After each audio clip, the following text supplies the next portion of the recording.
Espírito. Em nome de Cristo Jesus é que nós oramos. Amém, Senhor.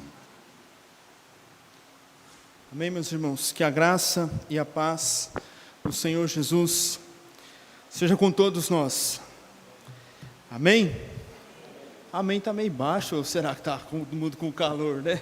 Amém, irmãos? O dia foi um pouco quente hoje, mas em tudo glorificamos ao Senhor. Abra suas Bíblias no livro de Gálatas, carta de Paulo ali a esses irmãos, depois de Efésios, Filipenses ali, antes de Efésios, perdão, Gálatas capítulo 1, nós queremos ler o versículo 6 somente. Gálatas capítulo 1, versículo 6.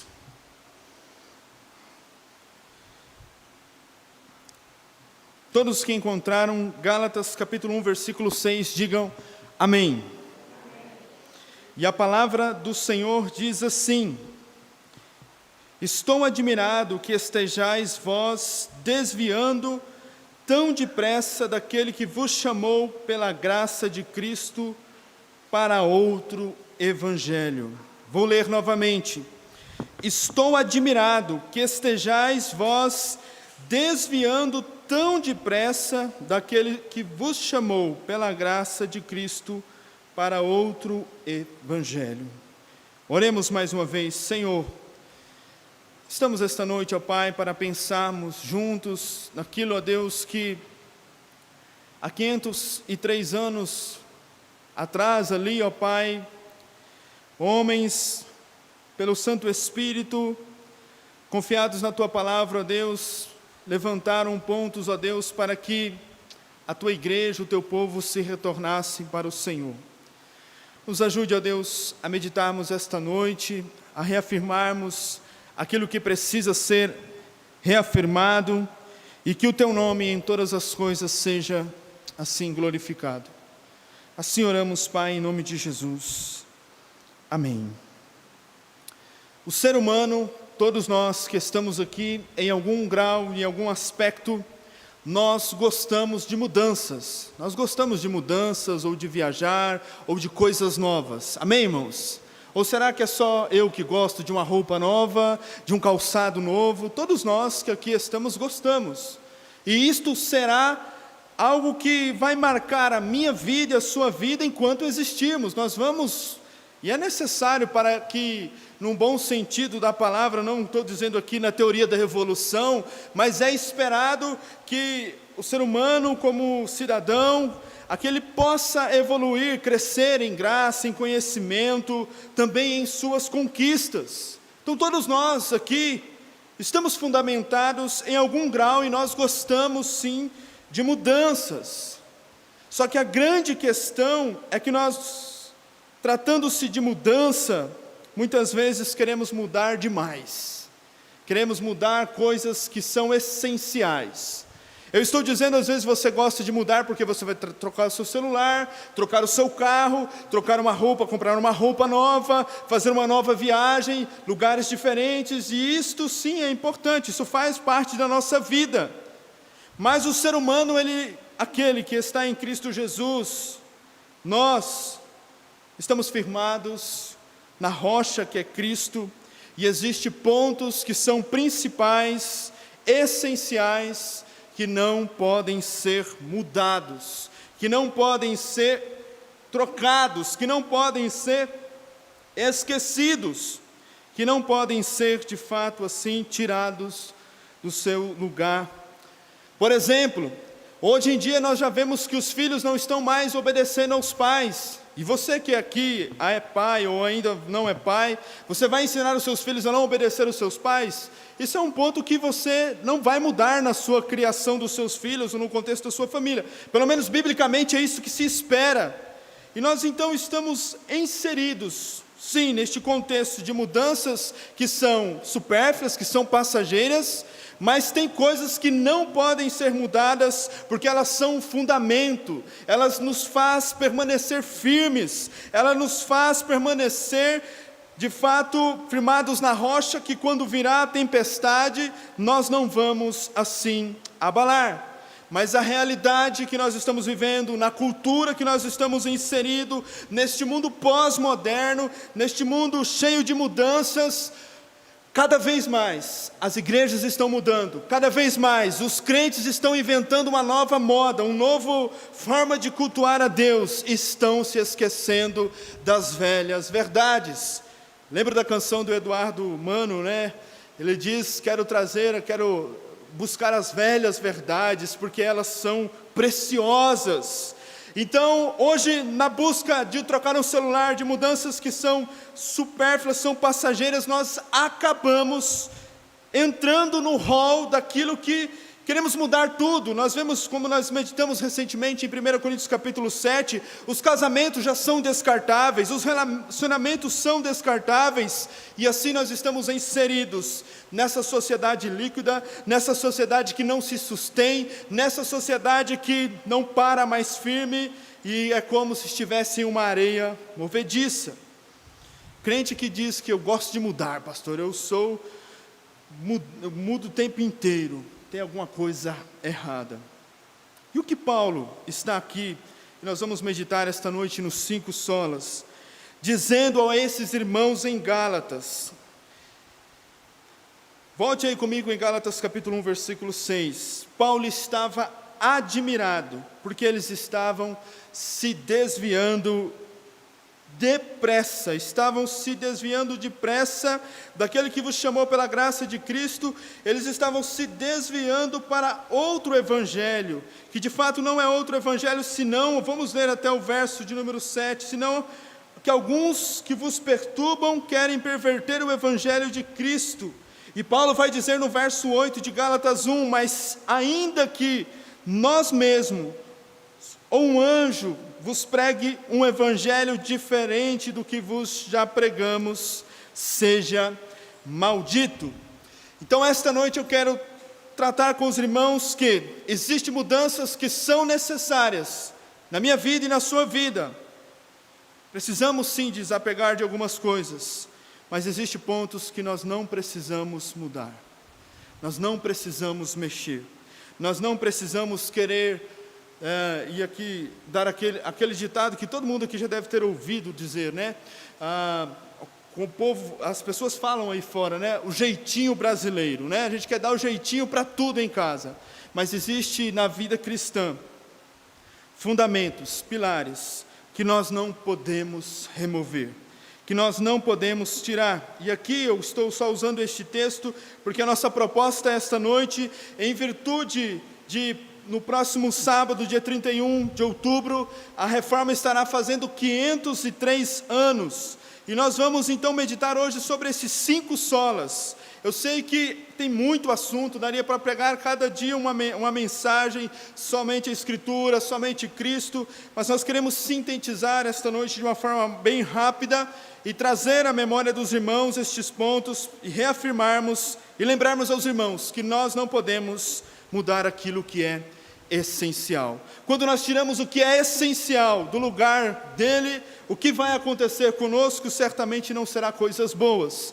E muitas vezes nós estamos aqui reunidos, a mim como pastor, eu e você, em nossas famílias, em nosso trabalho, em nossos relacionamentos com os nossos amigos e nossos colegas, nós não percebemos, mas nós acabamos tirando aquilo que é essencial e estamos buscando mudanças que são muitas vezes perigosas e que vão nos custar muito caro,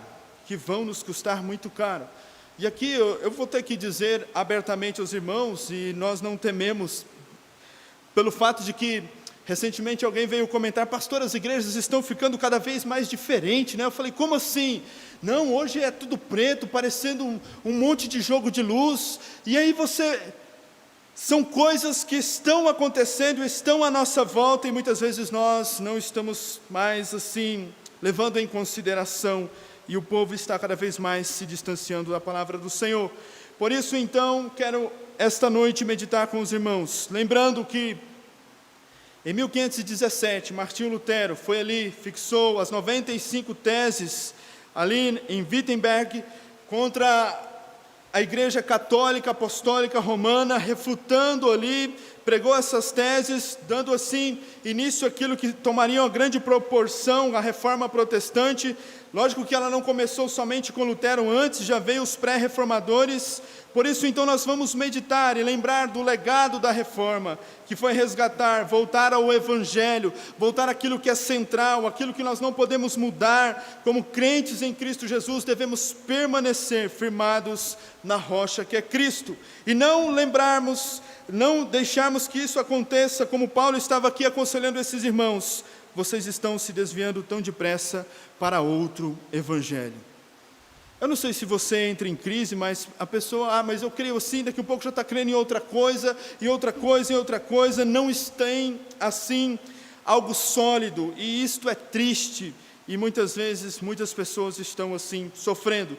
Por isso, irmãos, a nossa proposta hoje não é uma exposição contínua de um texto, nós vamos olhar alguns textos, e vamos trazer à nossa mente aquilo que o Senhor nos ensina.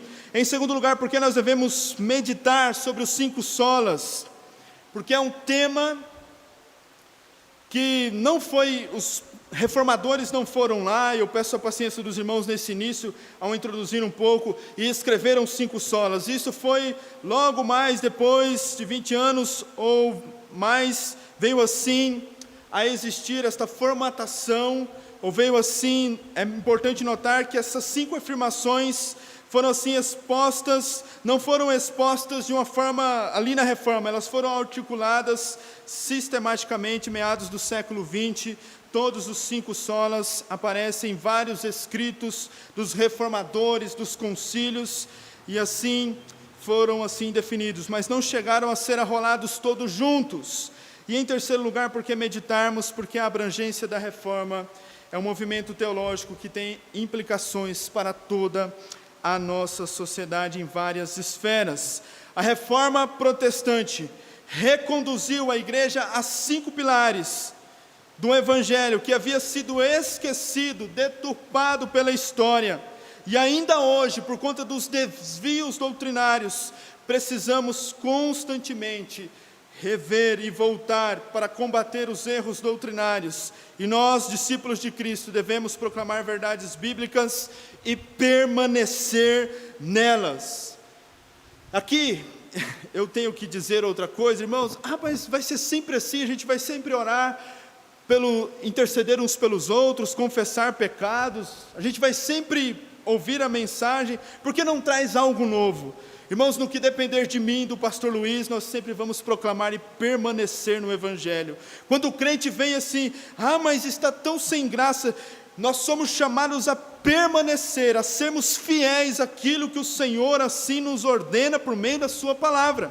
O lema da reforma era: a igreja reformada estará sempre se reformando, constantemente voltando para esses pilares, para esses fundamentos, e avaliando assim a sua caminhada. Por isso, as principais doutrinas afirmadas e ensinadas pelos reformadores, no entanto, são comumente chamadas de 5 solas. E essa palavra solas, traduzida do latim, quer dizer somente. Somente as Escrituras, somente Cristo, somente a graça, somente a fé e somente a glória seja dada somente a Deus. Eles afirmaram esses somentes em vários documentos confessionais, como assim já falamos aos irmãos. E ainda todos esses documentos da reforma e pós-reforma, fundamentados nos concílios eclesiásticos antigos, afirmavam esses 5 lemas. Em meio a tanta sabedoria humana, a tirania dos homens, em meio às invencionices que nós vemos em nossos dias, em meio às mudanças de gurus, de filósofos, nós, povo de Deus aqui reunidos, somos chamados a permanecer nas Escrituras, pois ela é a palavra de Deus. Em meio à autoajuda, em meio a tantas coisas erradas, dizendo que você tem mérito, nós somos chamados a permanecermos somente na graça de Deus. Foi a graça de Deus que nos alcançou. Em meio ao jugo, à religiosidade, as obras que muitos acham que salvam, nós devemos lembrar, nós devemos permanecer na fé somente. Em meio à manipulação dos falsos senhores e falsos mestres, nós somos convidados e somos lembrados, e somos ordenados, a permanecermos em Cristo somente. E em meio à idolatria, em meio à glória dos homens, nós somos chamados a glorificar somente a Deus. Nós não estamos aqui para glorificar a mim, a você, nós estamos aqui para glorificar a Deus. Por isso nós podemos reafirmar esta noite, nossa consciência é cativa sim à palavra de Deus.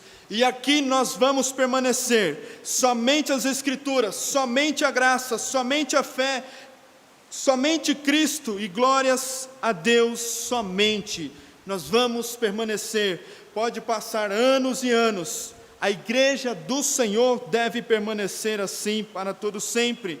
Portanto, a reforma não foi apenas um protesto contra as degradações religiosas e práticas da igreja medieval, mas um fundamento, um ataque contra a doutrina corrompida naqueles dias. Por isso a reforma no século XVI, meus irmãos, tudo aponta para uma doutrina correta, e como Lutero afirmou, não estou preocupado com a vida, mas com as doutrinas. A vida má não causa grande dano a não ser a si mesma, mas o ensinamento errado é maior mal deste mundo, Lutero diz, porque leva multidões de almas para o inferno. Não estou preocupado se você é bom ou mal, mas certamente vou combater os seus ensinamentos venenosos, mentirosos, que contradiz a palavra de Deus. Por que Lutero fala isso? E é importante reafirmar, nós precisamos da doutrina, porque sem doutrina nós vamos viver de uma maneira errada. Se nós tivermos uma doutrina errada, nós vamos viver de uma maneira que não glorifica a Deus. Por isso nós precisamos permanecer nesses pilares para a glória de Deus.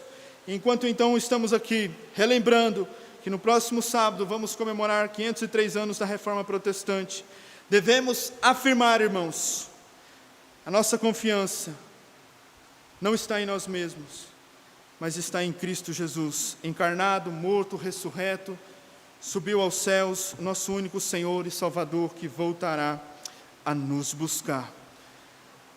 Quero então assim, rapidamente, meditar com os irmãos, no primeiro sola, somente as Escrituras, porque não queremos também que seja longo essa exposição, mas quero convidar você a abrir em 2 Timóteo capítulo 3, por gentileza. 2 Timóteo capítulo 3, o verso 16 e o verso 17. Quem achar, por gentileza, pode ler para nós, ou estarei lendo aqui. 2 Timóteo 3, 16 e 17 diz assim: toda a Escritura é inspirada por Deus e útil para o ensino, para a repreensão, para a correção, para a educação na justiça, a fim de que o homem de Deus seja perfeitamente habilitado para toda boa obra. Uma das ênfases dos centrais da Reforma Protestante, portanto, foi afirmar que é somente as Escrituras.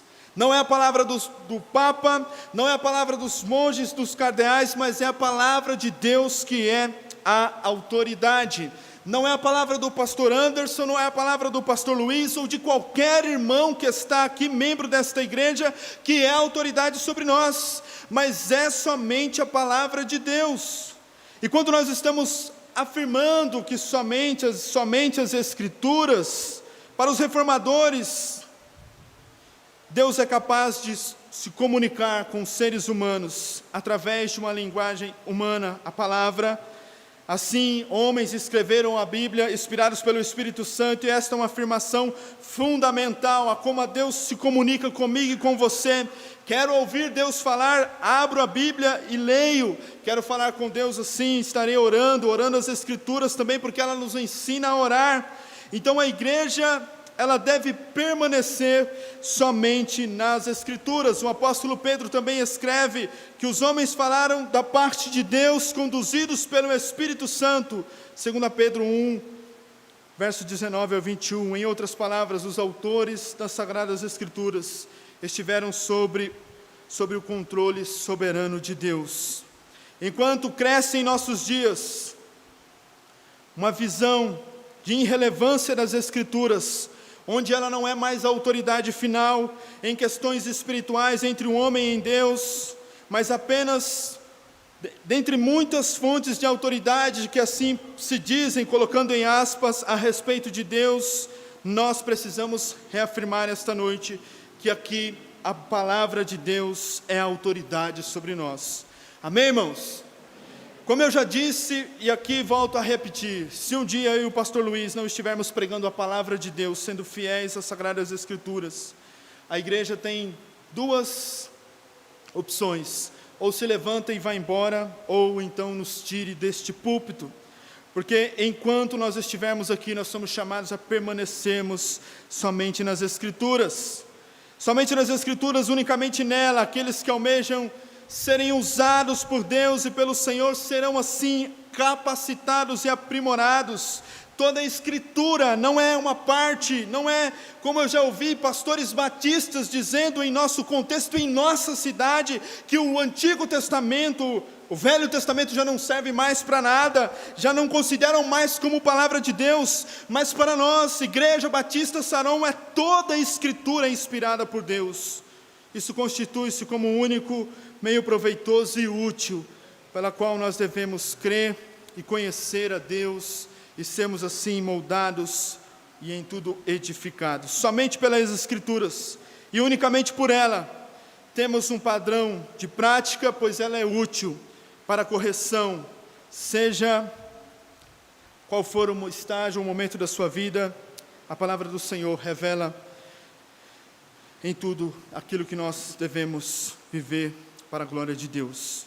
Somente as Escrituras, e unicamente ela, é o meio pela qual Deus apontou como um instrumento de capacitação, de habilitação para todo servo de Deus, homem e mulher, para que assim sejam e vivam para a glória de Deus. Nenhum de nós temos posse das Sagradas Escrituras, antes ela é dada a todos nós, a comunidade cristã, é dada por Deus. Deus se revela, como nós estudamos no último domingo anterior, a revelação especial de Deus, e a partir deste ponto então, devemos afirmar que as Escrituras é veraz, é digna de crédito, e quando Deus fala, Ele faz de forma verdadeira e significativa a todo o seu povo. Precisamos afirmar a veracidade das Sagradas Escrituras. Deste modo, cremos que a Bíblia é verdadeira e colocamos nela nosso coração. Somente deveremos assim somente ouvir aqueles que falam segundo as Sagradas Escrituras e não tentam impor-se as suas vontades ou ideias ou anseios no texto. Devemos confiar em pregadores que destacam a veracidade da palavra de Deus e assim louvar a Deus pela vida desses homens. Devemos lembrar, contudo, que a Bíblia foi escrita sim por homens, mas movidos pelo Espírito Santo. Deus tem erro? Não, Deus não tem erro. Deus não é homem para mentir. Se Deus é sem erro, a Escritura é a palavra de Deus, logo a Escritura é sem erro. Por isso precisamos sempre ter em mente que a Bíblia é suficiente, que a Bíblia é inerrante, que a Bíblia é infalível, pois Deus preservou a revelação, sua revelação especial, para que assim possamos conhecê-lo, em tudo glorificarmos o seu santo nome. Quando afirmamos somente as Escrituras, nós não precisamos de filosofias de homens, nós não precisamos de ideias de homens, nós precisamos nos voltar para o texto. Aproximamos da Bíblia como palavra de Deus para nós, um Deus que não erra e nos fala, e fala a todos nós por meio das Escrituras. Eu não sei se você já viu aqui, pastor, eu estou esperando Deus falar comigo.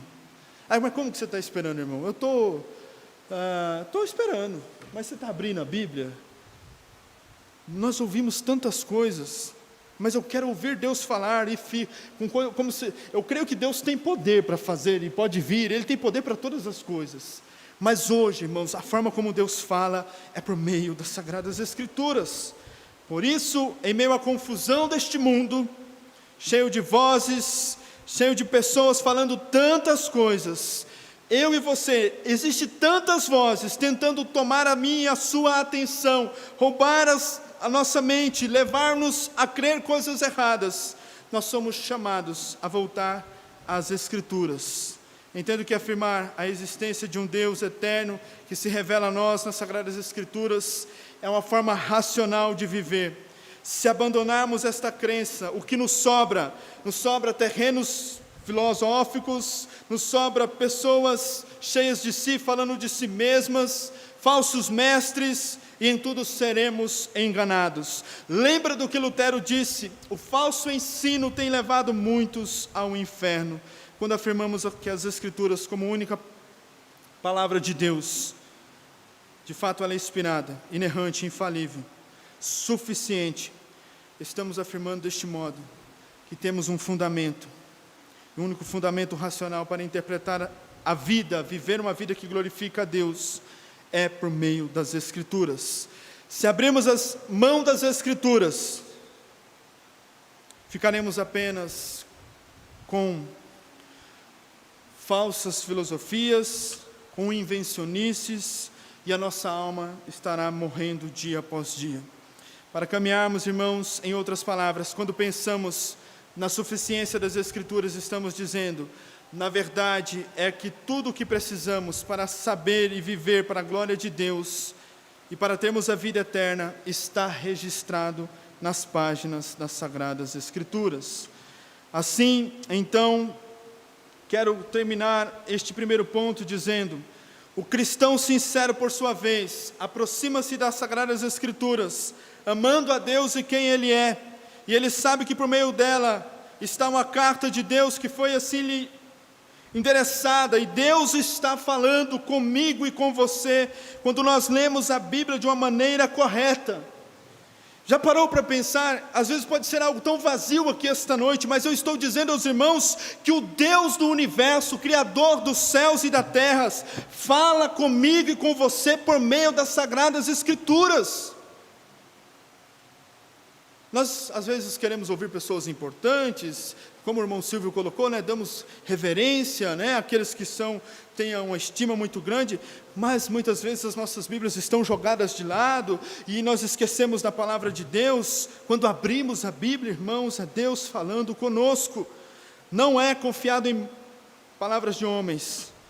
Assim, irmãos, o verdadeiro intérprete das Escrituras se aproxima dela com humildade.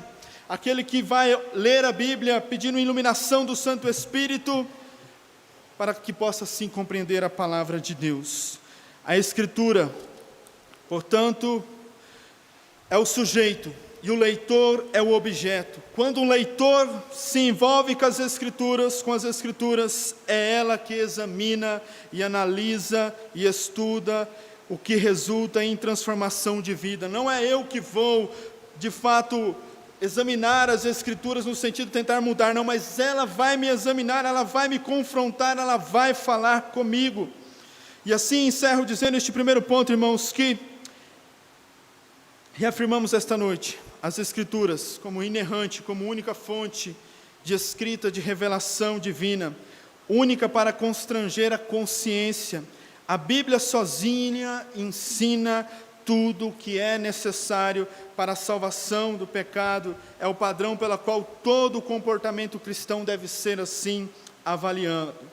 Negamos que qualquer credo, concílio, indivíduo possa constranger a consciência de um crente. Que o Espírito Santo fale ao meu e ao seu coração, e Ele só vai falar por meio das Sagradas Escrituras, e assim possamos viver para a glória de Deus. Quero só fazer aplicações para no final já não ficar muito longo, rapidamente. Você crê mesmo que a Bíblia é a palavra de Deus para a sua vida, para esta igreja?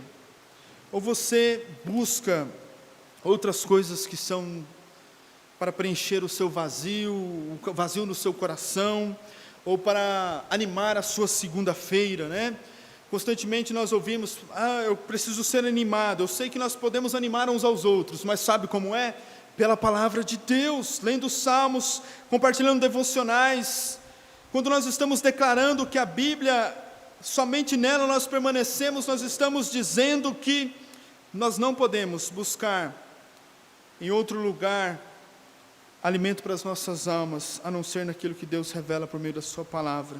Não podemos buscar alimentar a nossa alma com vãs filosofias, ou palavra de homens, mas devemos permanecer nas Sagradas Escrituras. Para entendermos Deus, conhecermos a Deus, conhecermos a sua vontade para nossas vidas, precisamos nos voltar para as Sagradas Escrituras.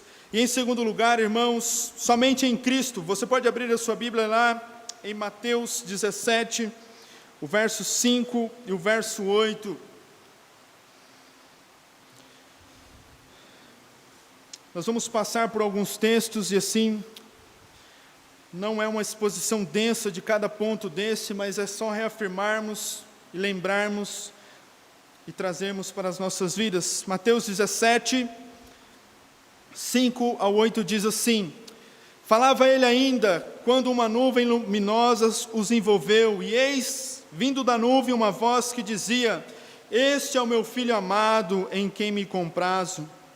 A ele ouvindo os discípulos, caíram de bruços, tomados de grande medo. Aproximando-se deles, tocou-lhes Jesus, dizendo: erguei-vos e não temais. E então eles, levantando os olhos, a ninguém mais viram, senão só a Jesus Cristo.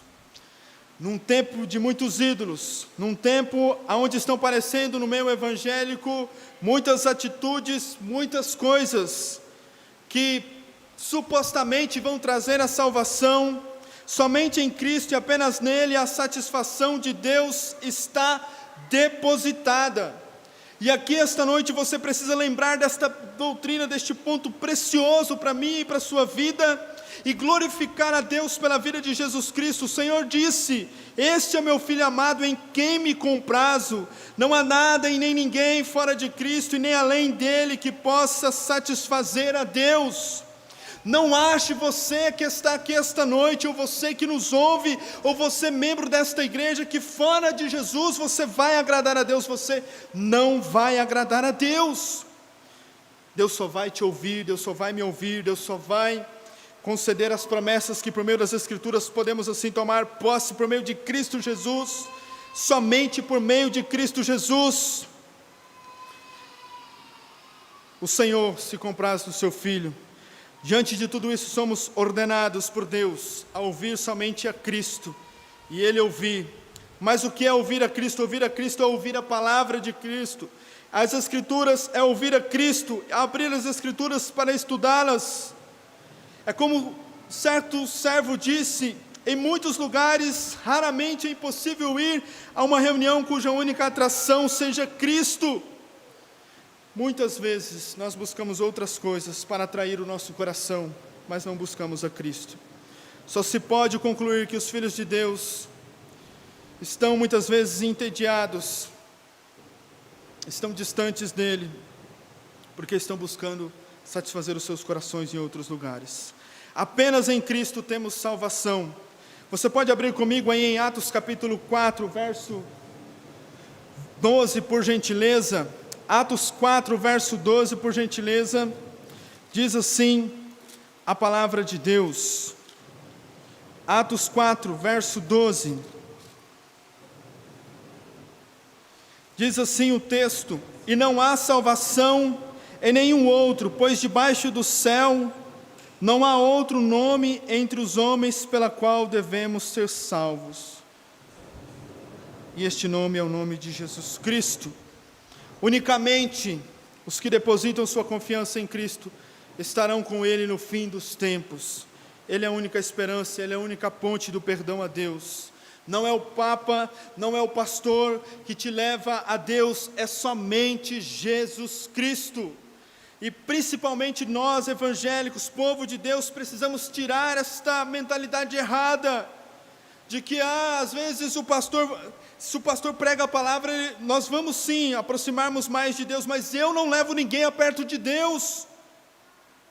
Somente Jesus pode levar homens e mulheres arrependidos para perto de Deus, unicamente Ele.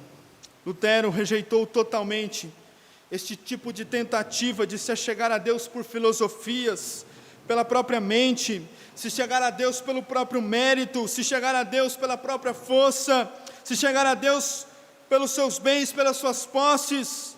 Você só é salvo, você só se achega a Deus por meio de Cristo Jesus. O verdadeiro cristianismo, porém, ensina que Deus é que vem ao nosso encontro e nos encontra, e por intermédio do sacrifício sangrento de Cristo, assim somos aproximados por Deus.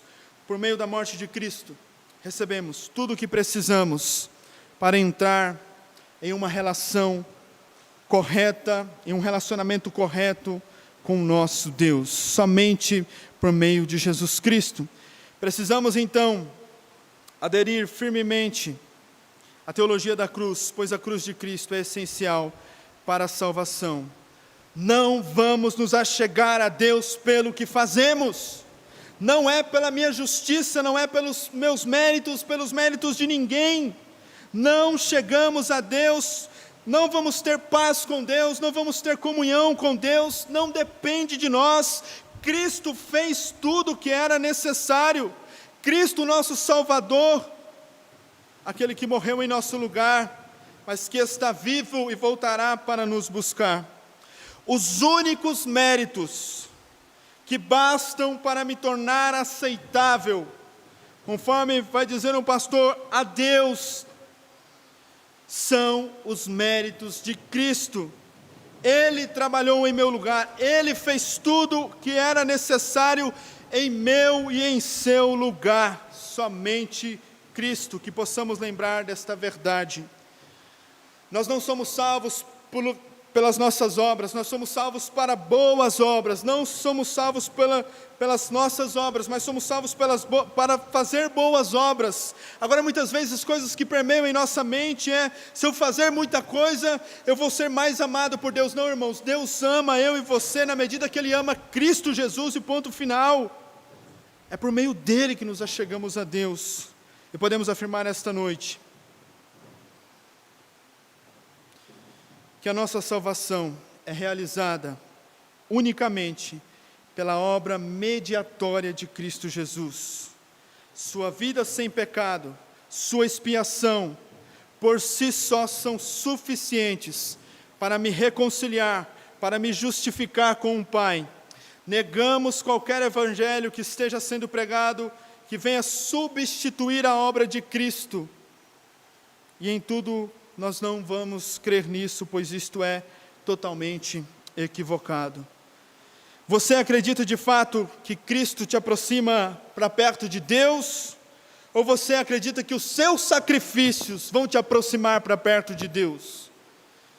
Porque nós temos esta mentalidade e queremos nos sacrificar para sermos mais próximos de Deus. A única coisa que nos é dada é termos fé em Cristo Jesus, confiarmos e nos apegarmos a Cristo Jesus. Lembre-se disso, meus irmãos. Nós somos chamados a confiar em Cristo Jesus. E confiando em Cristo Jesus, quero concluir ainda dizendo aos irmãos, em quem você deposita a sua esperança para se achegar a Deus? Você que está aqui esta noite, aonde está firmada a sua vida, o seu coração? Está firmado em você ou está firmado em Cristo Jesus? Ele já fez tudo o que era necessário. Amém, irmãos? Sabe quando você chega cansado em casa e alguém já limpou a casa, lavou as louças para você? Sabe aquela situação? Isso é bom demais, né, irmão? Chega a dar até um glória a Deus, aleluia, agora eu vou descansar. Irmãos, nós não precisamos mais fazer nada para nos achegar a Deus. Cristo fez tudo e ponto final. E assim descansamos nesta verdade. Isto tira o fardo do nosso coração. Não estou dizendo aqui que eu não devo viver de uma maneira digna do Evangelho, andar em santidade, porque um coração alcançado por Cristo será transformado por Ele, e assim vai viver de uma maneira digna. Quando você então se apega em Cristo Jesus, se esquece dos seus próprios méritos, porque o Evangelho é autoesquecimento. Amém, irmãos? Mas pastor, eu gosto tanto de mim mesmo, eu me amo, eu me basto. Você que está em Cristo Jesus é chamado a se esquecer e se apegar em Cristo. É forte, mas como assim? Você deve lembrar disso. O Evangelho nos chama ao autoesquecimento, é se apegar a Cristo somente. E em terceiro lugar, por conta de Cristo, aquele que veio em nós, cremos que é somente pela graça. Ah, mas eu sou tão bom, eu faço tantas coisas. É graça do início ao fim, é graça de Deus, é somente pela graça. Em 2 Samuel nós vemos um texto, eu não vou pedir para os irmãos abrir, que está ali, somente pela graça e unicamente por ela é que somos abençoados por Deus. A graça é um favor imerecido de Deus às suas criaturas. Como nós estamos ouvindo nos estudos pela manhã, Deus não nos criou por uma obrigação, Ele já se transbordava em si mesmo de amor, de comunhão. Em tudo assim, foi graça do Senhor em nos criar para o seu louvor e para a sua glória. Tal como Davi foi favorecendo Mefibosete por amor a Jonatas, assim também somos alvos do favor de Deus por causa do seu Filho Jesus Cristo. É graça de Deus, a graça de Deus que exalta a Deus e humilha o pecador, aqueles que a si mesmo têm se considerado como merecedores de alguma coisa, esses estão distantes do Senhor. Como nós ouvimos hoje em dia, eu determino, eu declaro, eu isso, eu aquilo. Tais pessoas sabem muito pouco da graça de Deus, estão confiando em seus méritos. Irmãos, todos os dias, antes de reclinarmos a nossa cabeça ao travesseiro, devemos lembrar, é graça de Deus sobre graça sobre as nossas vidas. Se temos o que comer, se temos a salvação em Cristo Jesus, se temos um emprego, se temos uma família, se temos uma igreja para congregar, nós não merecíamos isso, mas é graça de Deus. Agostinho afirma que após a queda, a vontade do homem se tornou escrava ao pecado. Embora criados para viver a verdadeira liberdade, Adão e Eva perderam após a queda, a entrada do pecado na criação. E à luz do ensino bíblico, após a queda, nossa natureza é corrupta e escolhe somente o que é mau e distante do Senhor.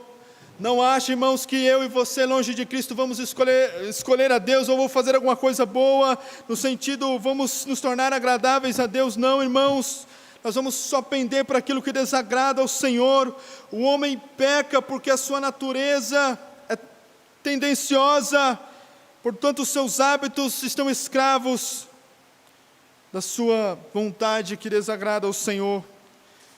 Por isso o dom da graça que nos é dado pela própria misericórdia e bondade de Deus, conforme revelado nas Escrituras, assim devemos ser gratos ao Senhor. A graça é a graça porque é livre, e Paulo usa esta linguagem: somos justificados gratuitamente pela sua graça. Isso ocorre segundo a eleição da graça, mas é pela graça, já não é pelas obras. Do contrário, a graça já não seria mais graça se fosse pelas obras. A graça é graça porque ela é livre e graciosa e não depende de méritos de ninguém. A base da nossa justificação é a graça de Deus. Ele quis nos salvar, Ele quis assim nos alcançar, e por isso vivemos em retidão e em obediência. Cremos que Deus, por sua satisfação em Cristo Jesus, jamais irá se lembrar dos nossos pecados, da nossa natureza pecaminosa, porque nós estamos confiados em Cristo Jesus, e Ele, assim como nós lemos domingo após domingo, Ele perdoa os nossos pecados. Esta afirmação nós podemos dizer, que a salvação, somos regenerados, resgatados da ira de Deus, unicamente pela graça de Deus. Não ache que Deus vai te amar mais, ou te amar menos. É graça sobre graça. A obra sobrenatural do Espírito Santo nos leva a Cristo, nos levando assim a viver uma vida de glorifica ao Senhor. Por isso é graça sobre graça.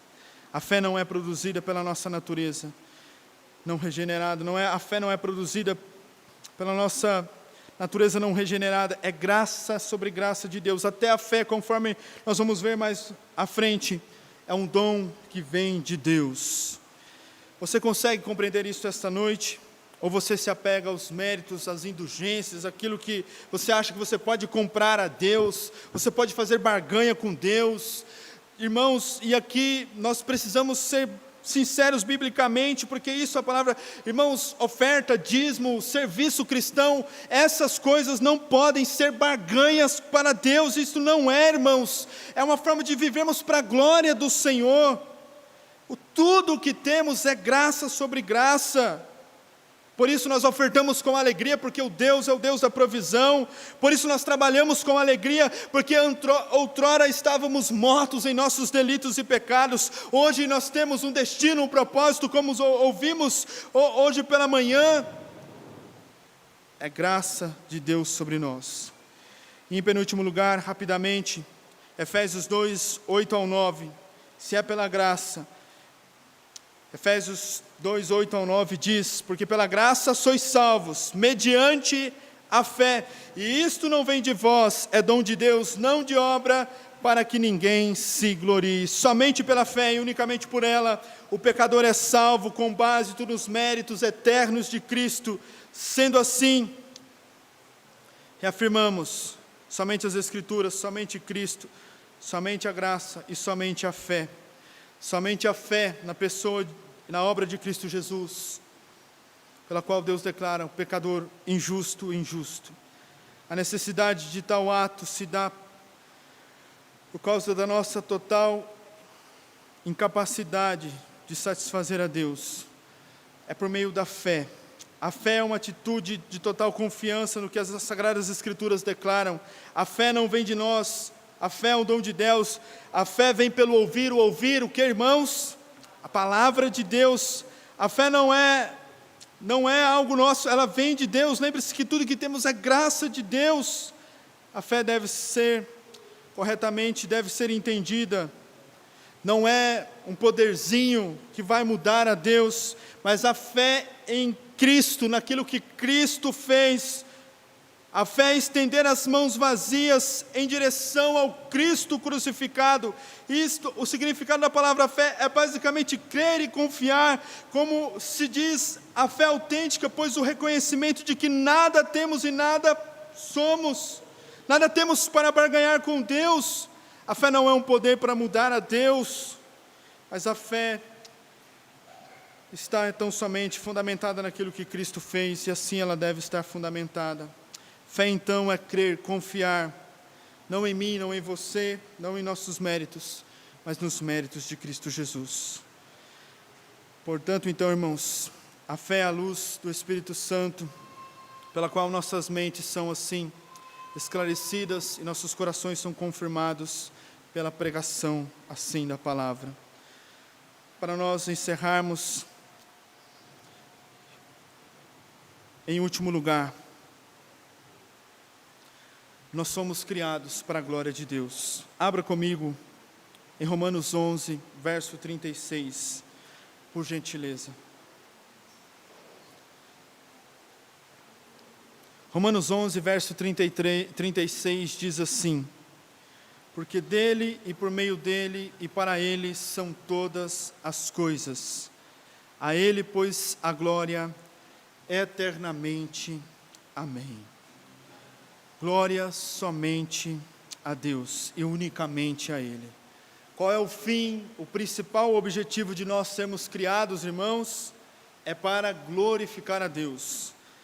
Não ache que você foi criado para casar, ter filhos, ganhar dinheiro e viver uma vida tranquila quando você se aposentar, né? Todos nós aguardamos a nossa aposentadoria, né? Ai, meu Deus, aquele dia que eu não vou mais trabalhar. Mas eu e você fomos criados para a glória de Deus, somente para a glória de Deus e unicamente para Ele. Somente para a glória de Deus e unicamente para Ele.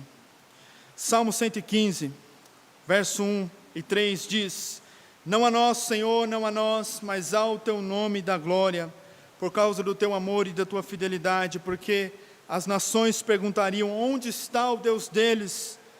Mas o nosso Deus está no céu, Ele faz tudo de acordo com a sua vontade. Todo o propósito da história, mesmo todo o propósito da nossa existência, é a glória de Deus. Deus não criou o universo para obter amor. Sendo um Deus trino, Ele já tem estas coisas em si mesmo. Como bem observa Tim Keller, ele diz, Ele criou o universo para espalhar a glória e a alegria que Ele já tem em si mesmo. Ele criou outros seres para transmitir o seu amor e sua glória para eles, para que eles possam transmitir a volta deles, de modo que eles possam assim viver para a glória do Senhor.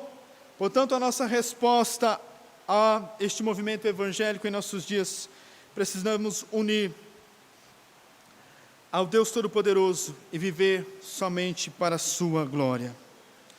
Você deve viver como um membro, como um pai, como uma esposa, como um marido, como um filho, como um funcionário. Viver para a glória de Deus. Não para a glória de pastor, não para a glória de homens, mas você foi criado para a glória de Deus. E isto, conforme diz Pedro 1,4, 1 Pedro 4,11, isto vale em especial para o nosso ministério na igreja. Se alguém fale com quem comunica as palavras de Deus, e se alguém serve, sirva segundo a força que Deus concede, para que em tudo Deus seja glorificado por meio de Cristo Jesus, a quem pertence a glória e o domínio para todos sempre. Assim como a glória de Deus é o objetivo que nós fomos criados, nós devemos viver tão somente para a glória de Deus. Reafirmamos, portanto, irmãos, que a salvação é de Deus, é realizada por Deus e é para a glória de Deus. Alguém perguntou uma vez para mim, mas como assim Deus vai condenar pecadores ao inferno? Deus será glorificado até mesmo em condenar aqueles que estão longe dele ao inferno. Ele será glorificado. Toda a criação foi criada para seu louvor e para a sua glória. Sabemos que o pecado desconfigurou e muitos querem viver para si mesmo, mas nós permanecemos vivendo somente para a glória de Deus. Amém, irmãos? Não vivemos para o bem ou o bom nome desta igreja, não. Nós vivemos aqui, irmãos, não é para fazer uma igreja pensando em mim, em você, não. Nós estamos aqui como povo de Deus, reunidos, membresia desta igreja, e possamos ter isto em mente. Nós vivemos para a glória de Deus. Por isso a postura de cada membro, a forma como nós vamos lidar no serviço cristão, a forma como vamos viver, tudo isso vai refletir a glória de Deus. Só que se nós não vivemos desta maneira, nós estaremos depreciando assim e desonrando ao nosso Deus. Quero então encerrar, irmãos, dizendo o que nós então vamos fazer amanhã, segunda-feira, no início da semana. Lembre-se que tudo que você precisa para ser fortalecido em sua alma está na palavra de Deus. Não busque a sabedoria de homens, não busque a sabedoria mundana, a filosofia mundana deste mundo corrompido, mas busque somente as Escrituras. Em meio a muitos que estão buscando a autoajuda, busque a ajuda do alto, e lembre-se que o que você tem é graça sobre graça. Amanhã, a hora que você for entrar no seu serviço, amanhã, a hora que você for sentar na mesa e tomar o café com a sua esposa, com a sua família, ou amanhã, a hora que você estiver saindo de casa, ou tomando um banho, se preparando para o trabalho, lembre-se que é graça sobre graça. Amanhã, a hora que você estiver ali no dia a dia, lembre-se que a salvação é graça sobre minha e a sua vida. Lembre-se, meus irmãos, que não é pelos nossos méritos, não é, mas é tão somente pela fé, crendo em Cristo Jesus, e somente em Cristo, somos assim, aceitos por Deus. Quando amanhã você for orar, quando você for orar hoje à noite, ou amanhã, lembre-se que Deus só te ouve por causa de Cristo Jesus. E por último, irmãos, toda a sua vida, a minha vida, as nossas vidas, devem ser vividas para a glória de Deus. Quando você for trabalhar, lembre-se, eu estou aqui para glorificar a Deus. embora vou ganhar o meu salário, o meu ordenado, vou servir pessoas, mas eu estou aqui para glorificar a Deus. Amanhã, a hora que eu for lavar a louça na minha casa, eu estou lavando ela para a glória de Deus. Amém? Ninguém falou amém, ninguém gosta de lavar louça, né, irmãos? Mas lembre-se dessas verdades, nós fomos criados para glorificar a Deus. Nós achamos que glorificar a Deus é só cantando e vir. Sim, irmãos, isso é uma pequena parte, é igual você dizer Deus é amor. Lógico que Deus é amor, aí se esquece que Deus é justiça, que Deus há de julgar aqueles que não se arrependeram dos seus pecados. Precisamos permanecer nesses pilares. Eu sei que foi uma exposição, embora muito simples, teria muito a meditarmos sobre estes temas. Faço uma recomendação de um livro do pastor Franklin Ferreira, Os Pilares da Fé Cristã, publicada pela Vida Nova. Vai falar muito bem sobre os 5 solas, e nós devemos permanecer nestes 5 pontos principais. E aqui estamos como igreja, e aqui permaneceremos. Amém? Vamos conseguir louvar ao Senhor com aquela canção? Vamos louvar ao Senhor com uma canção que diz um pouco sobre os 5 solas, e eu quero convidar você a se colocar de pé, e em seguida de nós louvarmos, nós estaremos já encerrando este momento de culto. É uma canção nova, mas é bem fácil, e diz estas verdades.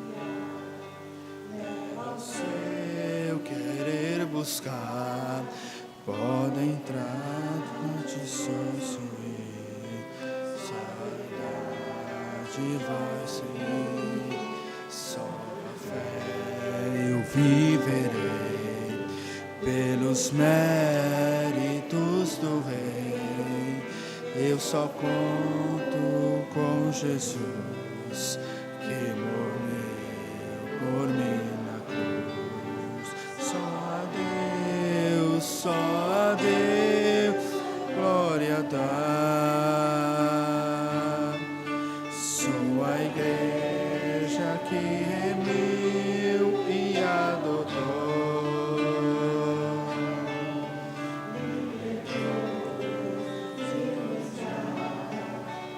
Chegar lá. Só a Deus a glória dou, só por graça nos salvou, alto preço ali pagou, nenhum feito que alcançar pode me regenerar, só em Cristo sempre estar. Firme pedra angular, rei demônios vão bradar, ele sempre vai reinar. A Deus, só a Deus a glória dá. Sua igreja que remiu e adotou.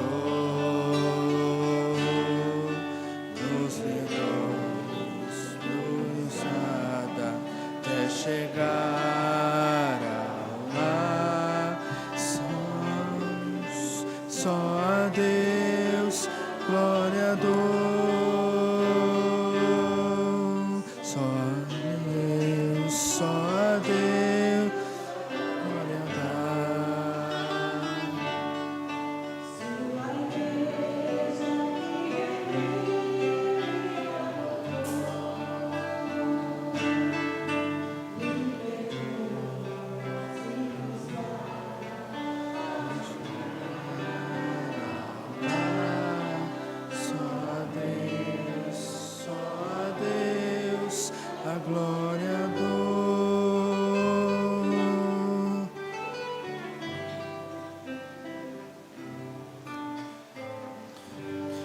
Amém. Vamos orar. Senhor, aqui estamos e aqui desejamos permanecer. Se não for a Tua graça sobre nós, Pai, se não for o Senhor nos sustentar, ó Deus, estaríamos tão distantes de Ti. Mas nos mantenha, Pai, firmados somente na Tua palavra, firmados em Cristo, entendidos que é somente pela graça, pela fé e glória somente ao Senhor. Ajuda os meus irmãos e irmãs, nós, Teu povo, Tua igreja, a permanecermos no Senhor, ó Pai, pois facilmente, Senhor, somos levados a ventos de doutrinas, a vãs filosofias, mas somos desafiados esta noite, ó Pai, e chamados a permanecer e a viver somente para o Teu louvor. Abençoe, ó Pai, amanhã, a segunda-feira dos meus irmãos, a semana que inicia, que a Tua graça, o Teu favor, ó Pai, misericórdia do Senhor sobre nós, seja assim derramado. Tem misericórdia do Teu povo, ó Pai, e nos fortaleça. Oramos assim, em nome de Jesus. A graça do Senhor Jesus Cristo, o amor de Deus e a comunhão do Espírito Santo seja com todos vós. E nós dizemos...